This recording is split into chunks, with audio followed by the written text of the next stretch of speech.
Hi friends, welcome to practice set वाला faculty से मैं शेखर गुज्जर आप सभी दोस्तों का हार्दिक स्वागत एवं अभिनंदन करता हूं। आज है 4 मई 2026 और 4 मई 2026 से जितने भी करंट अफेयर्स के इम्पोर्टेंट क्वेश्चन हैं वो आज हम इस वीडियो में डिस्कस करेंगे और क्वेश्चन से रिलेटेड इम्पोर्टेंट फैक्ट भी मैं आपको बताऊंगा। तो ध्यान से इस वीडियो में बने रहेंगे। तो आइए शुरू करते हैं क्वेश्चन नंबर 1 की तरफ। हाल ही में आरबीआई का डिप्टी गवर्नर किसे नियुक्त किया गया है?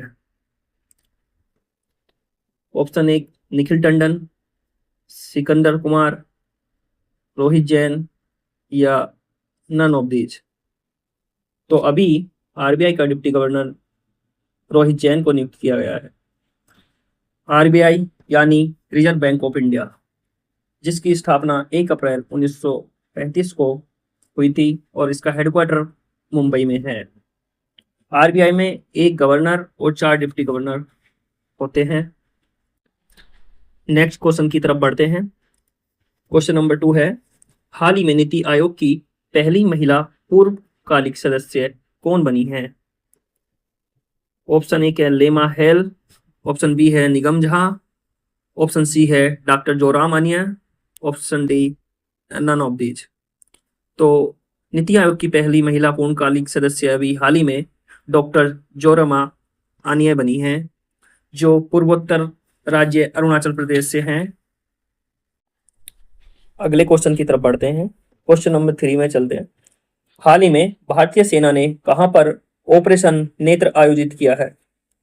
तो ऑप्शन 1 है लद्दाख, ऑप्शन बी है केरल, ऑप्शन सी उड़ीसा या नन ऑफ दीज। तो भारतीय सेना ने ऑपरेशन नेत्र जो चलाया है वो लद्दाख में चलाया है और लद्दाख के दूर दराज के इलाकों में एक 4 दिवसीय कैंपेन लगाया गया है आंखों के लिए, जिसमें मोतियाबिंद की सर्जरी की गई है। नेक्स्ट क्वेश्चन की तरफ बढ़ते हैं। क्वेश्चन नंबर 4 है, हाल ही में माउंट डू कानो ज्वालामुखी में विस्फोट हुआ है, यह किस देश में स्थित है? ऑप्शन ए है जापान, ऑप्शन बी है सिंगापुर, ऑप्शन सी है ऑस्ट्रेलिया, ऑप्शन डी है इंडोनेशिया।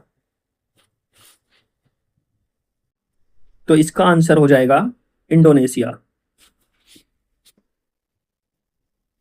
भारत और इंडोनेशिया के बीच एक महत्वपूर्ण एक्सरसाइज होती है, उसका नाम गरुड़ शक्ति है, जो कई बार एग्जाम में पूछा जाने वाला प्रश्न है।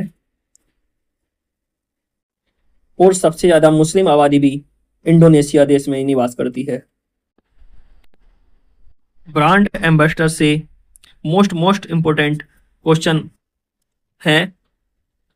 अभी जनगणना के लिए ब्रांड एम्बेसडर बनाया गया है, जो कि सैंड आर्टिस्ट हैं उड़ीसा के सुदर्शन पटनायक जी। आप इसे नोट कर लें। अगले क्वेश्चन की ओर बढ़ते हैं। हाल ही में विश्व प्रेस स्वतंत्रता दिवस कब मनाया गया है? World freedom index. तो ये ऑप्शन है फर्स्ट 1 मई, सेकंड 2 मई, थर्ड 3 मई और फोर्थ नन ऑफ दीज। तो अभी विश्व प्रेस स्वतंत्रता दिवस 3 मई को मनाया गया है। तो बात आती है दिवस की, तो 1 मई को हमने इम्पोर्टेंट डे मनाया था, मजदूर दिवस। 2 मई को टूना दिवस और 3 मई को ये आपका हो गया प्रेस स्वतंत्रता दिवस। तो चलिए आगे बढ़ते हैं। कोप की हाल ही में बैठक कहां पर हुई है? कोप बोले तो कॉन्फ्रेंस ऑफ पार्टी। तो कोप की हाल ही में 28 बैठक हुई है। हाल ही में 13 नंबर की बैठक हुई है, जो कि ब्राजील में हुई है। तो ये कौन से नंबर की हुई है? 13 नंबर की। और इससे पहले 29 नंबर की अजरबैजान बाकू में हुई थी। तो इस क्वेश्चन से इतनी हमको जानकारी मिलती है। अगले क्वेश्चन की ओर बढ़ते हैं। क्वेश्चन नंबर 8 है, किस राज्य सरकार ने हाल ही में आपदा प्रबंधन के लिए क्वारेल ऐप चलाया है? जो कि मिजोरम सरकार ने चलाया है। हुआ रेल ऐप जो कि मिजोरम राज्य ने चलाया है, यह रियल टाइम में आपदा की जानकारी पब्लिक, आपदा प्रबंधन विभाग और जिला अथॉरिटीज के बीच शेयर करता है। अगले क्वेश्चन की तरफ बढ़ते हैं। क्वेश्चन नंबर 9, परमाणु ऊर्जा का उपयोग करके बिजली पैदा करने वाला दुनिया का 33वां देश कौन बना है? इस क्वेश्चन को बच्चों मोस्ट इंपोर्टेंट करके नोट कर लीजिए। तो option A Bhutan, option B Bangladesh, option C Sri Lanka या ऑप्शन डी चीन। तो अभी परमाणु ऊर्जा का उपयोग करके इलेक्ट्रिसिटी पैदा करने वाला देश बन गया है, बांग्लादेश बन गया है। बांग्लादेश जिसकी राजधानी ढाका और बांग्लादेश की मुद्रा क्या है? टका। तो आपको ये भी याद होना चाहिए, कभी कभी एग्जामिनर ये भी क्वेश्चन पूछ लेता है। हाल ही में प्रधानमंत्री नरेंद्र मोदी ने गंगा एक्सप्रेसवे का उद्घाटन कहां पर किया है? क्वेश्चन नंबर 10 है।